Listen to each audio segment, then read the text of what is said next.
Welcome, everybody. Thank you. There we go. All right. This crowd is alive. Super. Well, we're here to hear Keith tonight, and I feel like I'm speaking to the choir, so let me pull out a couple of folks in the audience. First of all, I want you to notice we have a lot of students from BCC here tonight.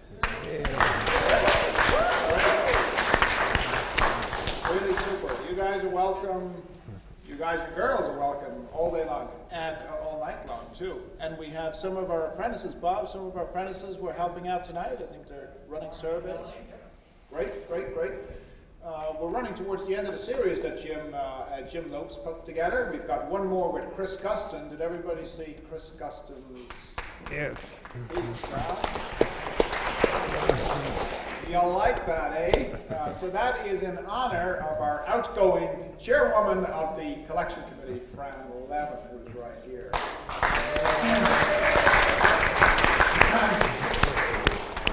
Just a note of business, if everybody wants to buy the Purchase Street Library, our new real estate broker, Jeff Bonnet. Sign the document right now. Oh, that's right. That's right. For the special clause, 4%. I want to thank Judy. Where's Judy? Judy, thanks for your help. The map outside, if anybody finds anything wrong in that map, it was Judy's fault. I'll take it.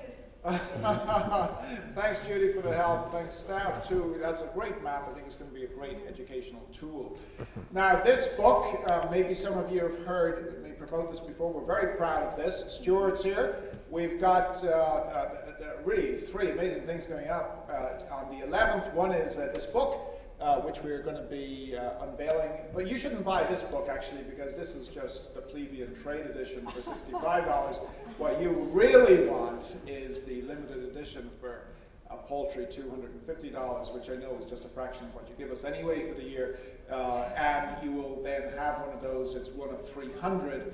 And in concert with this book will be a fabulous, there's a great team of folks working on a scrimshaw exhibit, which is going into where the glass used to be.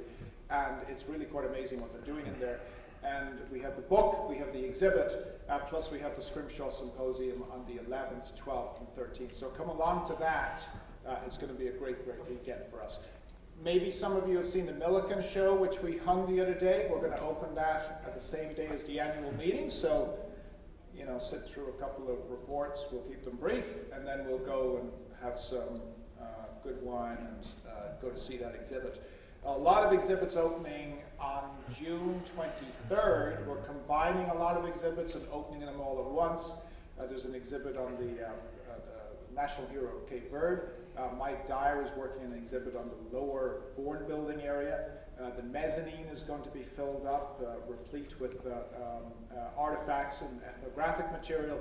And then John Stobart is going to have an exhibit in the former Dutch and English gallery. So really a lot going on, a lot of moving pieces, and I want to thank the curators for making all that happen. And Jim has got a lot of programs and festivities to plan for that day. So I think we've got everything covered, with the exception is not everybody knows Michelle Taylor. Michelle Taylor, stand up here. So this is Michelle Taylor's our new Director of Finance. So, if you've got a question on finance, talk to Michelle. Don't talk to me. And now Keith. Oh, sorry, did somebody have a comment on finances? So Keith is talking tonight, and we're very grateful that you're doing this, Keith. And this has been a long and a fun, evolving relationship with Keith as a pseudo-curator here, trustee on the collection committee, and I guess it started when we opened the Waddles Gallery, working with Greg Gaylor and the team there with the Treasure Show, which was the first show, and thank you for that. And then you took a great interest in the space, and at the next show I thought was absolutely fabulous. That Harbor for Painting show that you worked on with Mary Jean, the new chair of the collection committee, Mary Jean, by the way. Keith and Mary Jean put that show together, and for those of you that were at the talk where Keith walked around and talked about the reasons for why he chose this piece or chose that piece, it was clearly a deep understanding and love for the pieces. And I can tell you that as we downsize as an organization as a result of everything that's going on. The fact that we can lean on your talents and your clear love, deep knowledge, and passion for this institution, particularly with paintings, is paintings and visual art. It's greatly appreciated. Helping us too when we go to Newport this summer for the Newport Antique Show. Keith is curating that show, which will be a lot of fun. And then in the fall, when the Stoke Art exhibit comes down, we're talking about an exhibit. So Keith, very involved, and looking forward to hearing what you do tonight. And we've got a little presentation for you. Oh. We're trying to do some house cleaning. American Landscapes and Sea Paintings, a harbor for painting. Here's the exhibit panel. Oh, great. Last exhibit. So you Thank you. get this so we can print up another one. There's a big hole. It's about 16 inches by about 24 inches. So it's got to be filled, so you better get cracking with your next one. Keith Kauppila, everybody. Ah, great.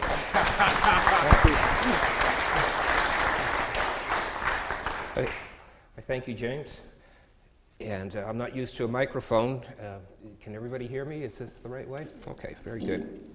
When I was first asked to give a speech for the old Lyceum series, I didn't, I was more than happy to do so. The old Lyceum series typically involves the collection itself and subjects related to the collection. And then also, at the same time, I've been taking a graduate course in art history at Boston University called Visual Culture of the Civil War Era. So I said, sure, I'll be more than happy to talk about something that comes out of my coursework. And then along the way, this evening also became part of the Civil War series. So I've tried to include that as much as possible too. But let me ask you, is there anyone here who's here exclusively for the Civil War? Okay, that's good. that lets me off the hook. Okay, and the full title of the course that I took was Visual Culture of the Civil War Era, 1840 to 1870. And so that gives me a little bit leeway to talk a little bit about the period just prior to the Civil War, and in particular the 1840s, and how that relates to the collection is probably one of the most important objects in the collection from the time period is, well, there's actually a reproduction of the Amory Hall handbill right over there behind the screen. Purington and Russell's original panorama of a whaling voyage around the world. And as I look through the audience, I see a lot of faces who obviously know what I'm talking about and so forth. But for those of you who don't, it's really hard to put into words how fantastic a piece this is, both as well, let's start with the physical properties. It's 8.5 feet high by 1,290 feet long on 4 different rolls. So therefore, when it was shown in theaters, it would be unwound from one roll to another before the audience, and often accompanied by music, narration, and other special effects. It was, in essence, a theatrical performance. And part of the reason why there are not many of the moving panoramas still left is because, in fact, they were treated as a type of disposable entertainment, just as scenery from plays, etc., are often either thrown away or reused, repainted. Such was the fate of many panoramas, or else they were stored in conditions that led to decay and rot. But this particular one, it was, as I said, it was 8.5 feet by about a quarter mile long, despite the fact it was advertised as 3 miles of canvas. But the moving panorama was such a phenomenon that at the time that whoever did one sort of tried to outdo the other. The first, the moving panoramas themselves originated in England. And the term panorama is from the Greek, meaning all sight. So the original, and whenever you think about a panorama, it's typically referring to a wide-angle representation in any media. I know in the wall of my office in Boston, I've got a panoramic view of Fenway Park, that fisheye view. And then there's also a cyclorama, which is a panorama that's placed on the inside of a circular structure, so that the viewer stands in the middle and therefore has a 360-degree view of the entire thing. And then in the late 18th, late 18th century, early 19th century, probably about 1820 is when the first moving panorama was produced. And that was, as I said, in England, in London.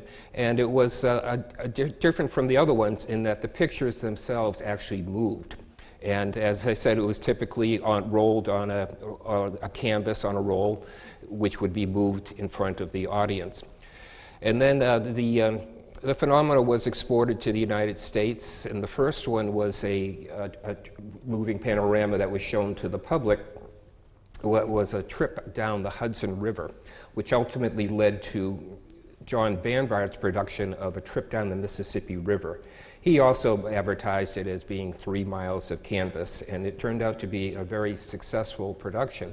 He toured around the country and ultimately many locations in the country, including Boston. Ultimately took it to England, where he had a command performance between Queen Victoria. Probably over 1 million people saw it, and at a quarter or a shilling per head, he ended up being the richest artist from America as of that time period.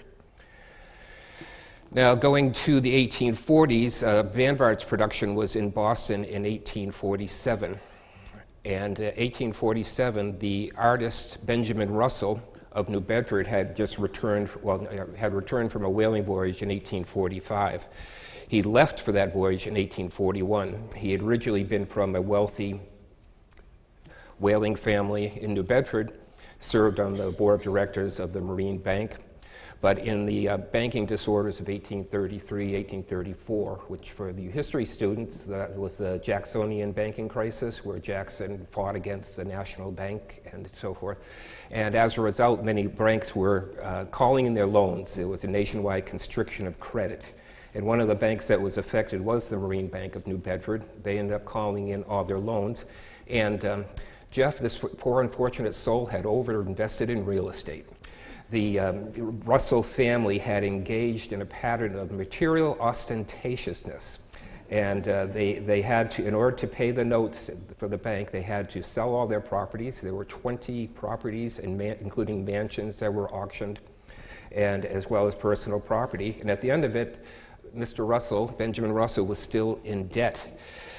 And in 1841, he decided, and prior to this, he had no artistic training other than evidence that he perhaps did some drawings and did some funny drawings of the bank director sitting on a block of ice, that type of thing. But in 1841, with all these debts, he decided to get out of town. And I'm not sure if it was particularly because of the debts. He was married and had 3 children at home. I have 1 at home, so 3 years at sea, isn't that unattractive? But and so he went aboard the whale ship Kutuzov, which did a round-the-world voyage. And during the course of the voyage, he, I believe, we don't have much proof of it because there's no logbook from the Kutuzov or any journals or preparatory drawings, but I believe that the evidence that is, as you examine his oeuvre and look at his early paintings in particular, he's probably self-taught aboard the vessel. And as he was teaching himself during that whaling voyage, he made recordings, sketches of all the stops on a typical whaling voyage, of the South Sea, going around Cape Horn, and then the process of whaling itself, of cutting in. This is from the Panorama, which opened here in New Bedford, just by way of background. And so as when Russell returned in 1845, at that point in time, he was already producing drawings, primarily ship portraits, which I believe were commissioned by owners and captains of vessels. And so they were not of a really high artistic quality. That is, they're pretty standard in a lot of features. However, they had a great deal of technical accuracy, which is what would be demanded by a whale ship owner or a captain in terms of being able to spot the differences in the equipment, in the sails, and so forth.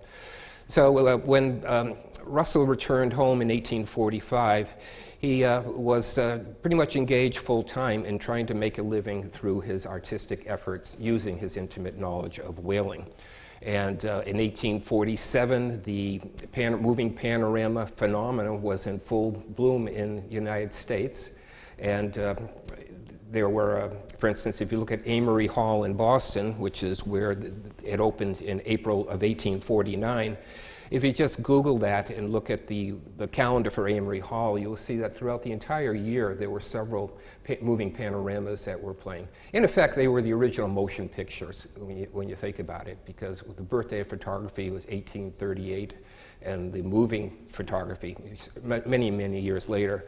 So this was actually the first type of motion pictures. And it debuted here in December of 1848 at Clinton Hall, which I believe was in Fairhaven at that time. And it was originally narrated by a Captain Mackenzie, so it had a great deal of an aura of authenticity to it. And the reviews at the time talk about how sensational it was and how authentic it was, that people actually became seasick as they would sit and watch it, which is actually possible if you've never been in a situation like that before in the moving panorama, moving by you at a slow clip. And here's another scene from the panorama where after they've gone into the South Pacific, they go up into the northwest part of Bering Straits area. And again, it's somewhat folky, naively done, but in a wonderful way, but very technically accurate. The many earlier depictions of whaling failed to have the accuracy of the actual process because the artists themselves had never really gone to sea, and they were relying primarily upon other people's accounts or what they wanted the audience to see. Here's another scene also from the Northwest, which shows the vessels trying out. As everyone here, I'm sure, knows about the process of whaling.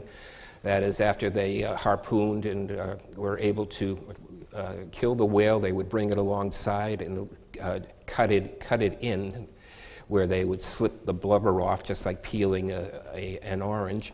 And as the blubber itself was hauled up on a winch, it would go on board into a pot with a fire underneath it, and the blubber thereby reduced to oil. And this is scenes of several vessels in the Northwest trying out in tripods, reducing the blubber to oil.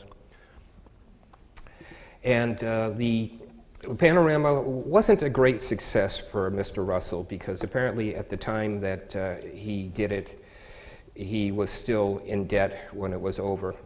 But he ultimately did continue in his career as an artist, and in first time he was listed as an artist in the city directory. It was 1867. Now, the getting more particularly to visual culture of the Civil War, I would think that perhaps the way that the war was brought home to the American public in the greatest, that is, by way of reaching the greatest amount of people, were through newspapers. And the primary newspaper of the time was Harpers Weekly. In 1862, Harpers Weekly had a circulation of 120,000 and an estimated readership of 750,000. And so it was perhaps the primary way in which the war was brought home to people. And those of you who are doing research on the Civil War, Harpers Weekly is an incredible resource. The website, it's all online now. Years ago, you'd have to go to the library and go through the microfiche and go through it. Now you just you go to Harp Week. You can get every issue of Harpers Weekly.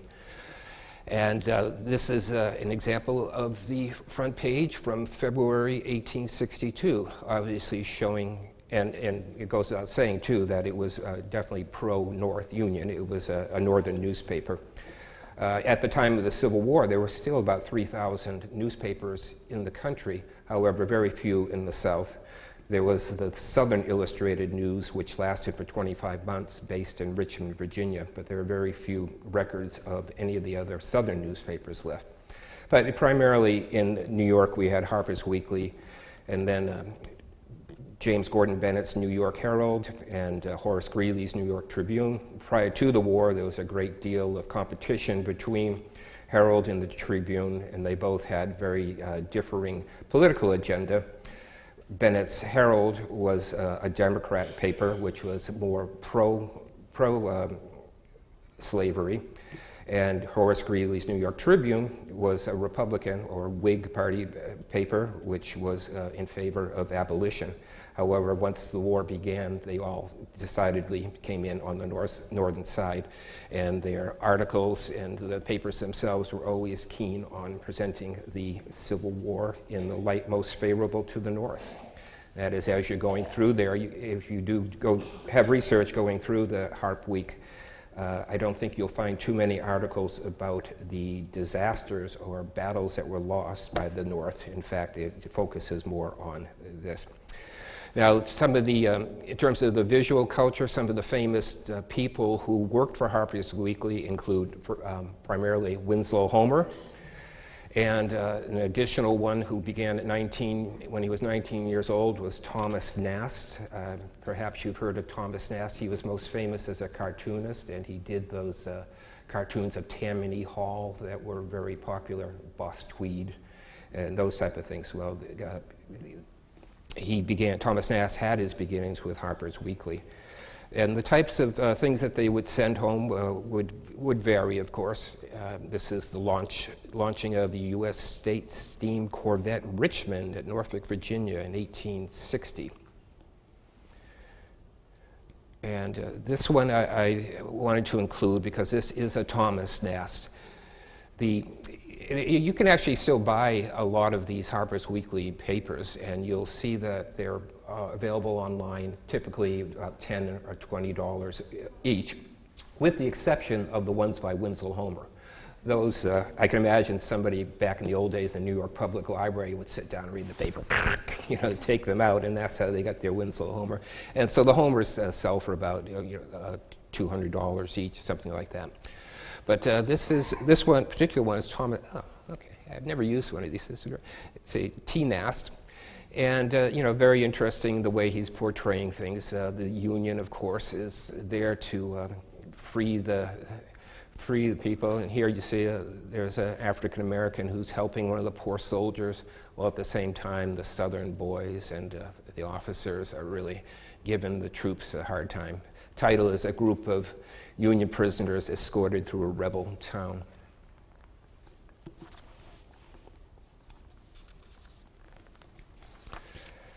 When Winslow Homer first got his start with the Harpers Weekly,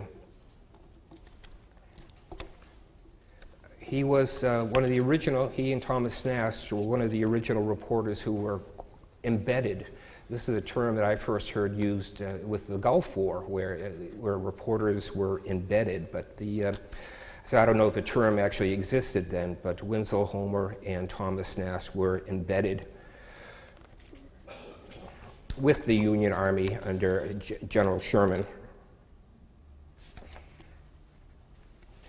The way that they would work is in the field, they would actually do their sketches on paper in the field, and then the sketches themselves would be sent to the printing offices in New York, and there a wood block would be prepared. That is, they had professionals who spent all their day some people filled in the type, the pie for the newspapers, other people sat down and cut lines into blocks of wood in order to make these prints. And that's why it's also a little unusual to still see the signature, because typically it wasn't the artist of the drawing itself that was doing the woodblock printing. And so I would suspect that the reason that's in there is because Thomas Nast was probably in the offices that day and made sure that it would be. But Winslow Homer always had the reputation of being sure that there was a WH in his. And Winslow Homer, okay, this is one of his, the Sharpshooter, which he was also a painting, but also a very popular Harpers Weekly print as well too, and perhaps very well known, and I think one of the prints and paintings that first led to Winslow Homer's fame. Now, I'll talk a little bit now about Winslow Homer. This is one of his paintings. It's called In Front of Yorktown from 1862 or 1863. When he was working for Harpers Weekly, he was embedded with General George B. McClellan's outfit, And at that time, he was paid $30 a week plus railroad fare for that. But he also was always interested in furthering his artistic work, and therefore was finding time to do paintings as well. So here's one in particular from it's either 1862 or 1863, I'm not sure, it wasn't dated. There's another Winslow Homer called Home Sweet Home. And then also we have the Sutler's Tent. Sutler, S-U-T-L-E-R. I don't know if that is still in usage, but the sutler was the person in the army who dispensed rations. And so these are soldiers who were there getting their rations. And this is Skirmish in the Wilderness from 1864. And then an important painting here is, I believe it's Rebel Soldiers. That's different. No, Prisoners from the Front, 1866. And the reason that this is important in the world of art history is because it was included in the Paris Exposition of 1867. In 1867, American artists were invited to send their works to Paris for a great exposition. And prior to that time, any expositions involved art from the old world coming here. And the Paris Exposition of 1867 was the first time that art from the New World had actually gone back to Paris. And this painting was included. And clearly the choice of the art that was sent over there is not surprising because America was the Union, the North at that time was flush with a victory in the Civil War. So just about everything that's sent over was about glorifying the Union victory. Now the next painting, I included it mainly because it's, an interesting story, but also in terms of the Civil War. That's why I was hoping that there might have been somebody who knew about the troop movements of General Sherman and General George Stoneman and General McCook, because it all involves this painting. The title of it is Near Andersonville. And it's an attic find. This painting was first found in an attic in New Jersey in 1960 when the owner, Horace Corbin, died. And as they were cleaning out Grandpa's house in the attic, they found this painting. And somebody noticed that there was a little signature, very dirty, but a signature down the corner that said Homer 66. So therefore they went to a local dealer who was also a friend. And the guy, sure enough, it was his opinion that it was a Winslow Homer. And then they took it around more, and then they found another signature which said Homer 65 on it. And apparently, according to Homer scholars, it wasn't unusual that there be more than one date or signature on it because he often reworked his paintings, but it was initially a question that was raised. And so when this first came out, thank goodness to the Corbin family too, because they didn't immediately think, well, what are we going to get for this? Let's put this at auction and see how much we can get for it. To the contrary, their plan was to donate it to the Newark Museum, which they ultimately did in 1966. Do I see some people here from Newark who know about this? Oh, okay. Would you like to know? They found it in their grandfather's attic. Yes.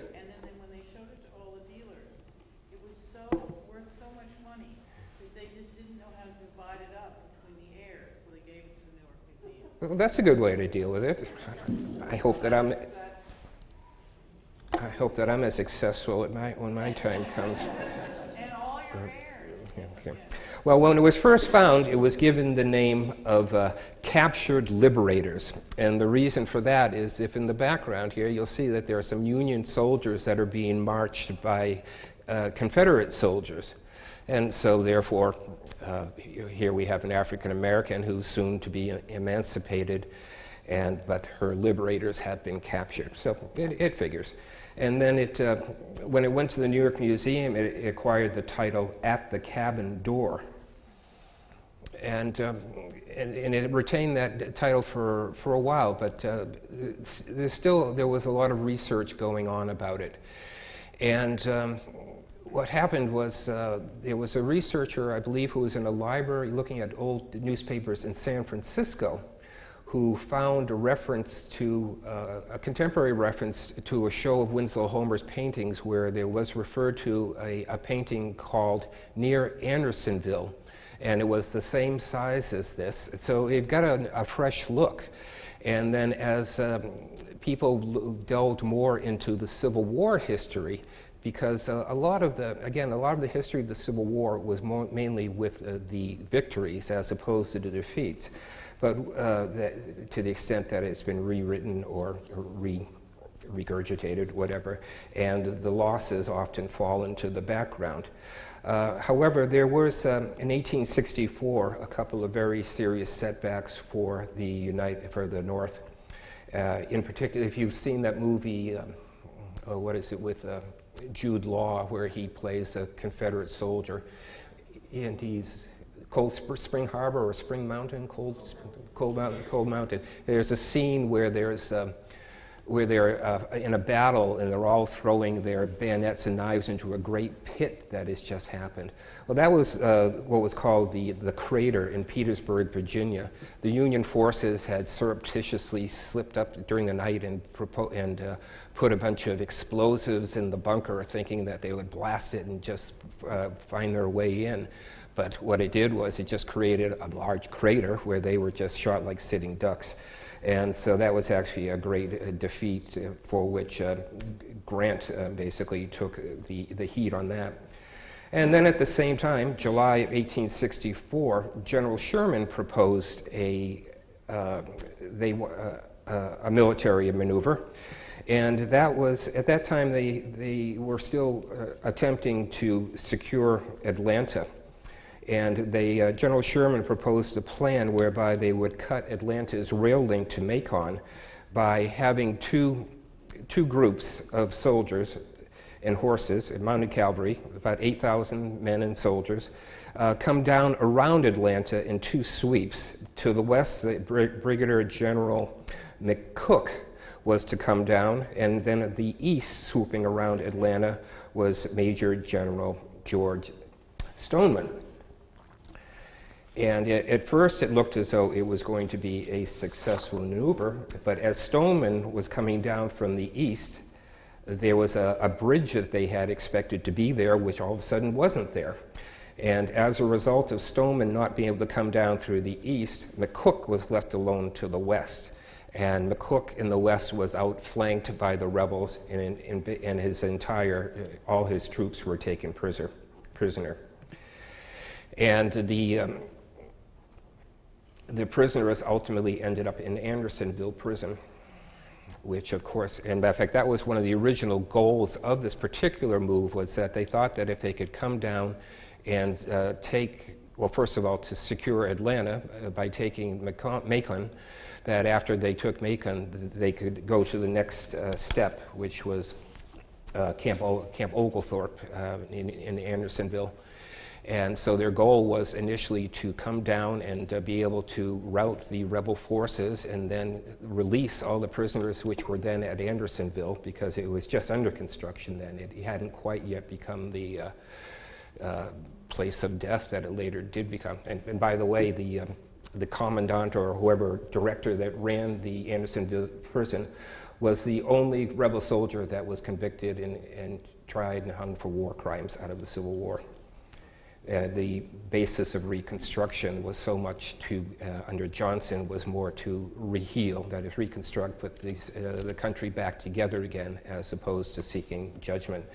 So seeking vengeance against the South. And so a lot of the goals that originally were under Lincoln's administration that people had fought and died for were just given up. A lot of gains lost in the South for the rights of African Americans were also lost too. And land that had been originally confiscated from the Southern plantation owners all went back to them.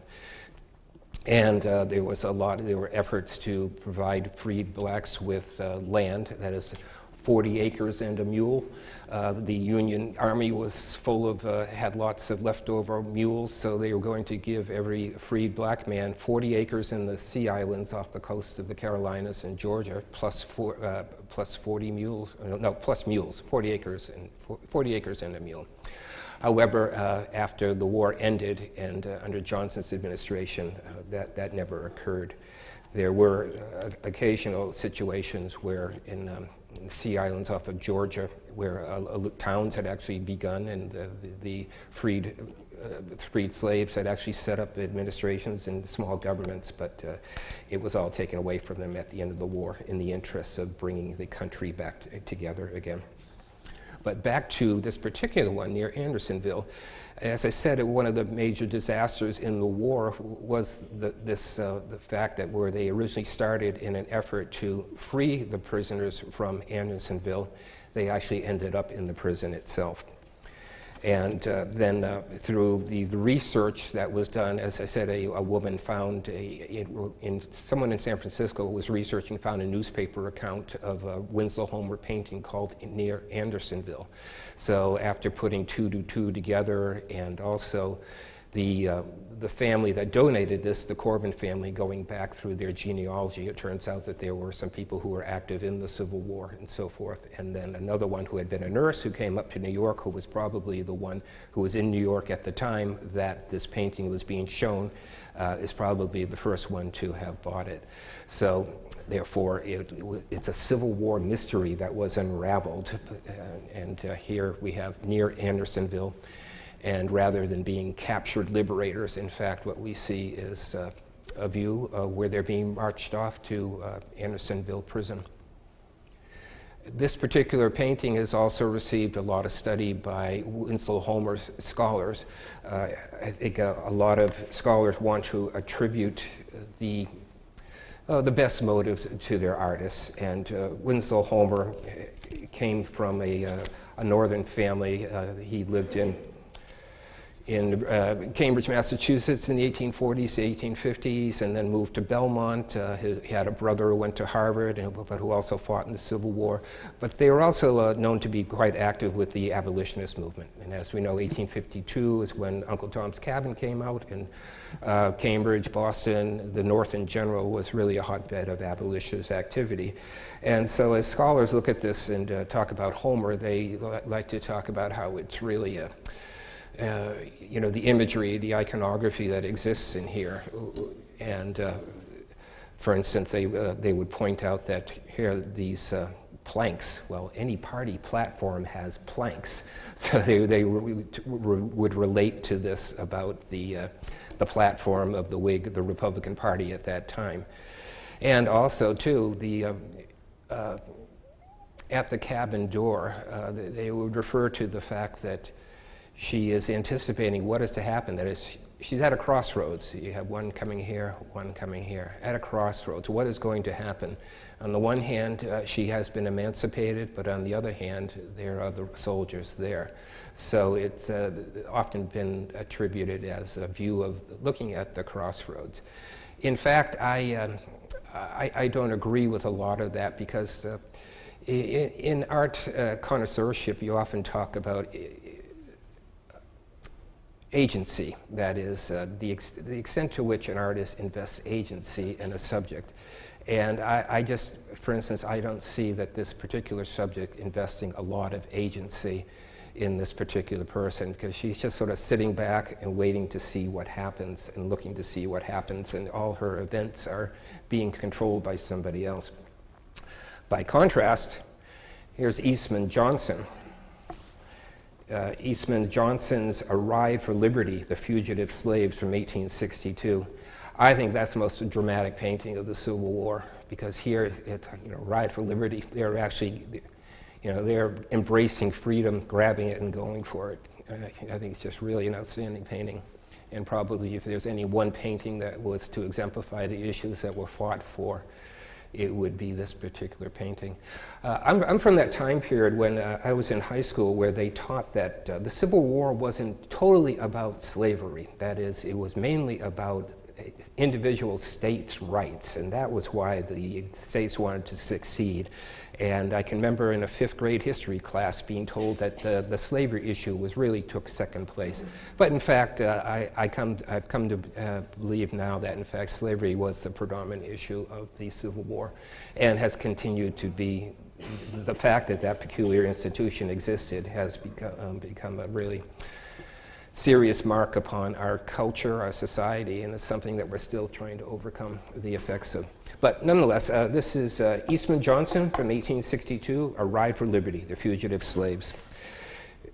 Eastman Johnson did not do a lot of Civil War paintings, but here's another one by him, which is Union Soldiers Accepting a Drink from 1865.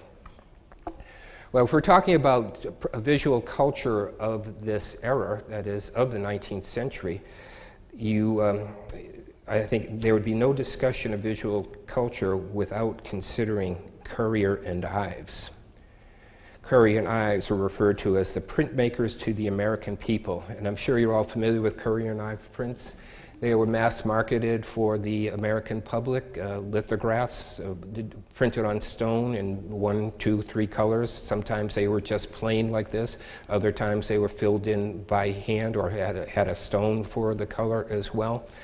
But they were made available for as little as 5 cents to 25 cents and even more per picture. There are still in existence some of the catalogs for Currie and Ives, and they were affordable, and they truly were the printmakers to the American public.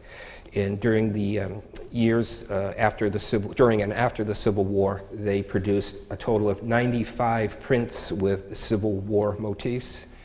Here's 2 more, and some of them were very sentimental, such as the story of the fight. Here you can see the returned wounded veteran who's at home telling them about the fight, and then, of course, life in camp as well, too. And they did many other scenes that show the active battles. So that last one was the Battle of Fair Oaks, bombing of Fort Sumter, for example, and also a number of prints that displayed that dealt with the death and assassination of President Lincoln. And as we think about the Civil War, I think a lot of people would automatically think of photographs, because photographs did have their beginning in 1838, 1840, and so by the time that the Civil War came around, in fact, these photographs were starting to become an important part of American culture. And the most famous one from the time period is Matthew Brady. This is Matthew Brady's photograph of Abraham Lincoln. Now, Matthew Brady maintained studios, but he did not actually go out into the battlefield and take photographs. Although I'm not a Brady scholar, so if anybody knows different, please shout out. But I think that the only battlefield that he actually visited was Gettysburg. But he was a good businessman. He knew that his success was going to be in having other people doing a lot of the basic legwork. But this is his photograph of Matthew Brady, of Abraham Lincoln, by Matthew Brady. And in his studio, he hired a lot of people who ultimately went on to become famous in their own right as photographers. And this one is by Alexander Gardner. It's called What Do You Want, John Henry?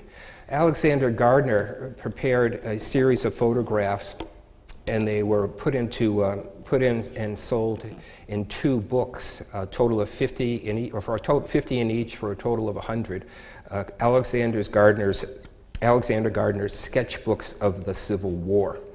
Now, they're very interesting to look at, both for their subject matter, but also they're one of the first indications of the idea of photography being manipulated by the artist, by the photographer.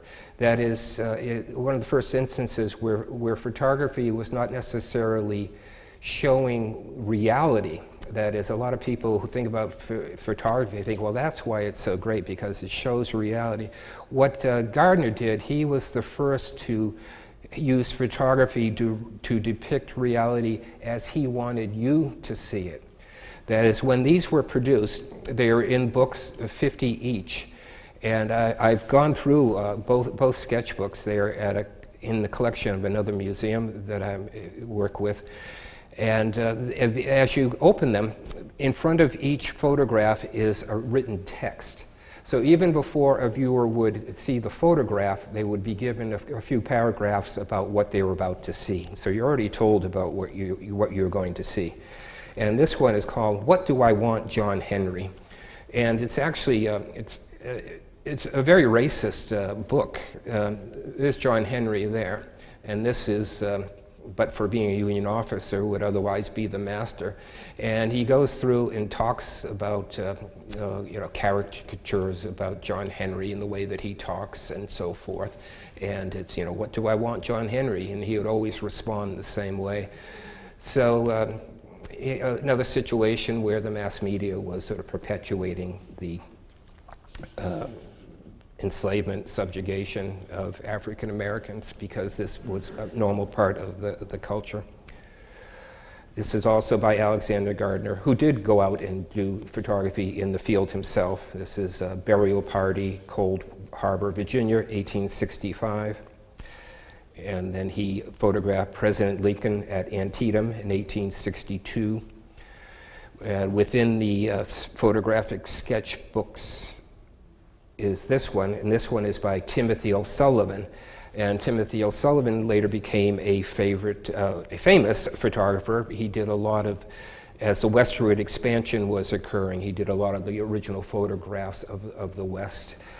He didn't accompany Lewis and Clark, but he was on those type of expeditions where Timothy O'Sullivan did that. And Timothy O'Sullivan actually got his start with Alexander Gardner.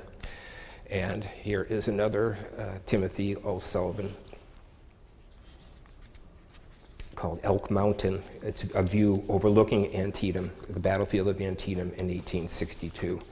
I suspect that Antietam was probably a very, very costly battle, or else a very successful one, because it receives a great deal of coverage.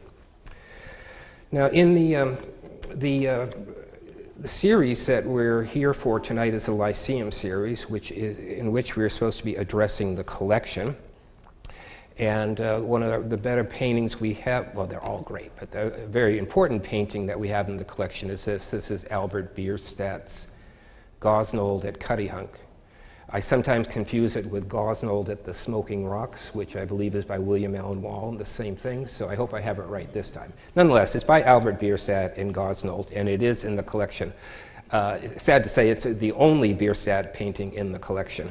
So any of you who have any Bierstadts in your collection, if you're thinking about ending up like Mr. Corbin did and end up looking for an institution, this would be a very important painting for us to have. And the main reason why is that Albert Bierstadt is our hometown artist. He was probably one of the more famous artists from New Bedford, and certainly influential. That's Albert himself right there. I don't know whether this is from his studio, but he had a studio in New Bedford with his brother called the Beerstep Brothers. But in terms of his influence, I'm having a hard time seeing that. I guess if I put my glasses on, I could probably see that. 1858. In 1858, he organizes his exhibition at the New Bedford Art Exhibition. And it was probably the first major, or the first, organized exhibition of artists in New Bedford. And it was really quite incredible. The artists that were shown at that time included Thomas Cole, Sanford Robinson Gifford, Bierstadt himself, and Jasper Francis Cropsey, all of who many of those were Hudson River School painters and all became very famous. And here they were being shown in New Bedford in 1858. I mentioned that the Beerstep Brothers had a studio, and one of the things that they were very popular for producing were stereo cards. This particular painting is, it's called Guerrilla Warfare, Picket Duty in Virginia from 1862. It's in the collection of the Century Association in New York, and I happened to be there at the Century Association a couple weeks ago, so I looked at this painting in person. And it's not stunning. It's only about 18 by 24. But the curator there had an interesting story about it, and apparently this paint, because Bierstadt wasn't embedded the way that Homer and Nast were. He didn't get a lot of this material firsthand, but this particular painting is based upon a stereo card that had been produced by the Bierstadt Brothers. And this is not only related to the Civil War, but also part of the collection. So this fits both bills here tonight. This is from the Beerstep Brothers, albumen print of Fort Phoenix.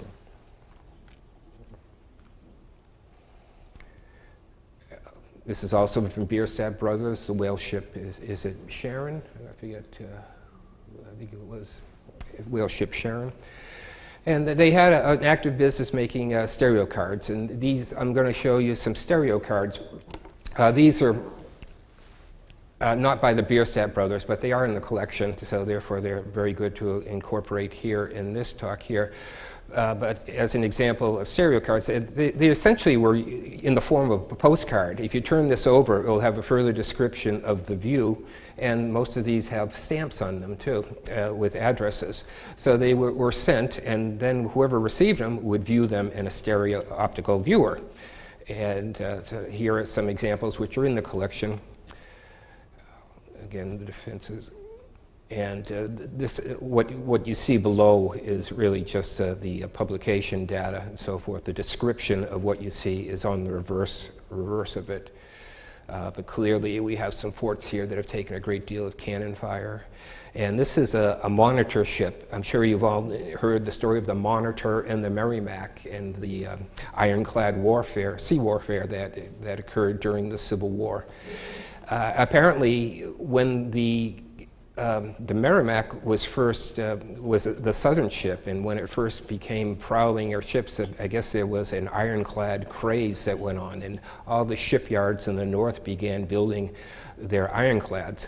What I didn't know was that the Monitor was not the name of the vessel itself. It refers to the class. So this particular vessel you're looking at is called the Monitor, and its name is Casco or Casco Bay. So this is the Monitor Casco Bay in the collection of the Whaling Museum from the Civil War.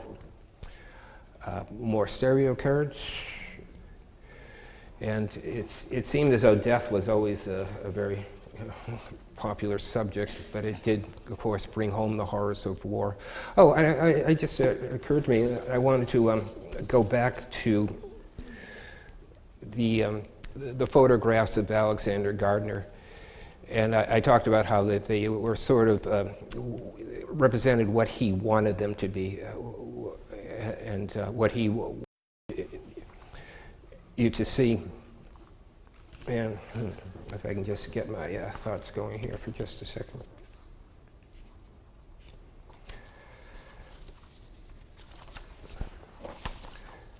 They were marketed and sold as sketchbooks. He used the term sketchbooks for them. And the term sketch, I believe, has a meaning of to make, something to make. And so therefore, the fact that he would use the books to make something was important. If I can find my notes here, I apologize for not having that. Okay.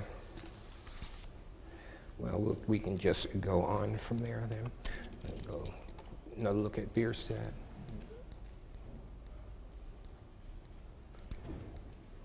And this is also in the collection. This is the stereo viewer. This is what you would do with one method by which you would look at the stereo card that you received in the mail or had been collecting. At the top, there's two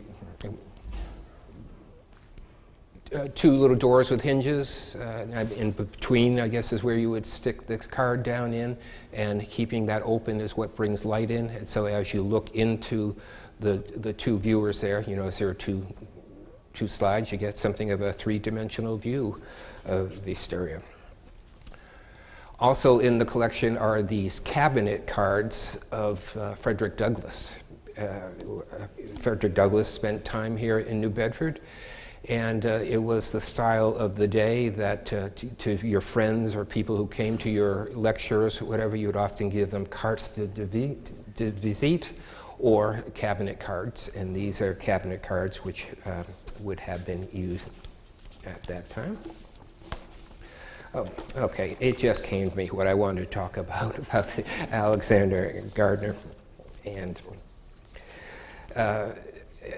on the subject of the fact that he was seeing you are seeing, what he was portraying is what he expected the ultimate consumer and viewer of his photographs is seeing what he wanted them to see. There's one in particular, which I'm sorry I wasn't able to get a reproduction of, but it's called Home of the Rebel Sharpshooter, and it shows a rebel soldier who's been shot, and he's in between a couple of rocks. And behind him on the rocks you can see where bullets have hit and have created little indentations. So the accompanying text that goes with that one refers to how many people he was shooting at, and then after so long they moved into a position and were able to take him out, and you can see how he had died. And his musket, his sniper's rifle behind. Well, there's been some debunking of Alexander Gardner going on, and there was recently a book that was done where the author actually went back to the battlefields, to the very locations where Alexander Gardner took his photographs, and he recreated what had happened. And so I mentioned the Sharpshooter's Rest, Home of the Rebel Sharpshooter, because it's one that he proved that it was clearly a stage photograph, beginning with the fact that the rifle behind was not a sharpshooter sniper rifle. In fact, it was just a standard military infantry rifle. And also the man had been moved quite a bit. Apparently rigor mortis had already set in, but he's sort of like this, but he's supposed to be firing a gun. But anyways, it was very interesting reading because that author goes through several of the Alexander Gardner photographs and shows how that they were posed to produce the particular result that he wanted to have. Okay. There. And so this is cabinet cards of Frederick Douglass, and now returning to the instances where we have items in the collection that directly relate to New Bedford regional and cultural history as well as the Civil War. This is the Benjamin Russell, the same artist who was involved in the Panorama, a lithograph from 1862. And this is obviously the view of the Stone Fleet. The Stone Fleet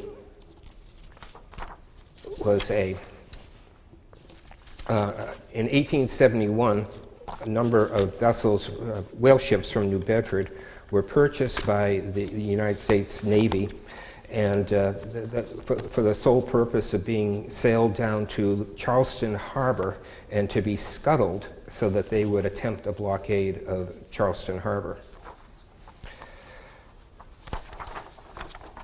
The actual trip occurred, however, without success, though. The blockade was ineffective, and it continued on. But it was often portrayed in local history that this event was one of the reasons that had contributed to the demise of the whaling industry, and that's actually a bunch of baloney, because in fact there was only about 6%, I think, there were 16 vessels that were sent down, 14 were from New Bedford, and at that time in 1861 there were some, I think, 247 whale ships in New Bedford Harbor. So the vessels that were sent represented maybe 6% of the fleet. And also the ones that were sent down were on average between 30 and 50 years old.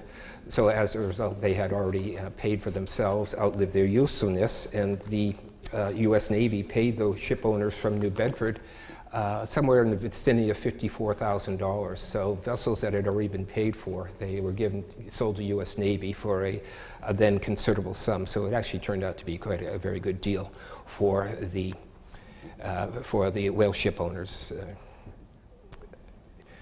They're pretty good about making good deals, I think. But again, the significance is that this was an actual event involving the Civil War, directly affecting New Bedford, and portrayed by a great New Bedford artist, Benjamin Russell, who most of his career was ship portraiture. This is also a Benjamin Russell watercolor. The title is Destruction of Whale Ships Off Cape Thaddeus, Arctic Ocean, June, I can't see that, by the Confederate steamer Shenandoah. This is one area in which I have to, plead ignorance because I don't know about this particular event. But apparently it was a historic event where whale ships were destroyed by Confederate steamers. I suspect that during the war, the whale ships were probably prey for Confederate privateers and for the Confederate Navy. Once the hostilities broke out and the war formally existed, I believe that the whale ships were open prey to any of the Connecticut steamers. And I believe that this is therefore probably an example of that. Just so I'm covering all bases in visual culture, we talk about sculpture as well. This particular sculpture of Abraham Lincoln was one of the objects that was sent to the Paris Exposition of 1867, as was this statue called the Freedman. Again, themes dealing with our great victory in the North and our altruistic motives in fleeing the oppressed African Americans. But again, their importance is that they were considered to be appropriate for being sent to the exposition. There hasn't been much research, at least that I'm aware of, done on who were the jury, the deciders who actually decided which objects were going to the Paris Exposition. But I guess clearly what was sent was representative of the mindset and what we wanted to celebrate at that time. And with regard to history, this is not in the collection, but as you can see, it's storming Fort Wagner. It's the 54th Cavalry, which I'm sure you're all familiar with from the movie Glory. And it was Robert Gould Shaw's troop of primarily African Americans who had enlisted, and freedmen who had enlisted, and took part in, unfortunately, a costly battle storming Fort Wagner. And I believe that the movie Glory, starring Matthew Broderick, is primarily about that. However, the importance to New Bedford, of course, is that some of the members of the regiment were actually of Cape Verde descent. And is Carl here this evening? Carl Cruz is a direct descendant of one of the people who were part of the 54th Regiment and stormed there. So then, using the 54th Cavalry, we'll get into what, as I said, I'm trying to hit upon each element of visual culture. And one that's often overlooked are public monuments. The first public monument was when 1863, when Lincoln dedicated the Soldiers' Cemetery at Gettysburg. And after the Civil War, well, it was the first one that was dedicated to the ordinary soldier. But after the Civil War in this country, it was the greatest amount of public monuments that were actually produced. And so it poses a lot of interesting questions. Because if you think about the nature of the public monument, first of all, it was designed to last forever. And so therefore you have to think about, well, what were they thinking about? What was it that they were dealing with when they decided to make the public monument? Because in some respects they're also dealing with historical closure. That is, they're closing the book on a certain thing and they're memorializing it by putting it into this permanent object. And also too, it's very interesting you think about who paid for these and so forth, because it's not like, well, the whole theory of high art and low art, so forth, I guess you'd have to put it into the category of high art, mainly because of the cost that goes along with it. But if you think about more folk-related, more low art, you're going to see more things that are expression of the common, ordinary person. But that doesn't typically occur in sculpture because of the fact that it was commissioned, expensive, and so forth. So as a result, there may be indications that after the Civil War, there were movements among towns in order to everybody contribute so we can put up a Civil War monument to honor the people from our town who died in the Civil War. so forth, but ultimately how it came together, that is, who paid for it and organized it, was always not the same as the person underneath.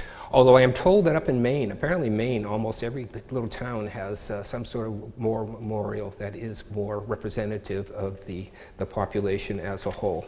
And again, but public monuments as an element of visual culture is certainly an area deserving of a lot more further study, because they are in fact visual culture, but in a different way, because they were permanent and represent that. And this particular one is included because it is a monument to the 54th Cavalry. I'm sure you all recognize it. It's right down the street here at Custom House Square, but that particular area is, I believe, called the 54th Square or the 54th Fountain, whatever. And that will be the last item here, so I thank you for listening to me, and I, of course, want to thank everybody at the museum who helped me put this together. In particular, Michael Lapides' department, and Melanie Carrera was extremely helpful in doing all this and couldn't have been done without her. So thank you for your attention.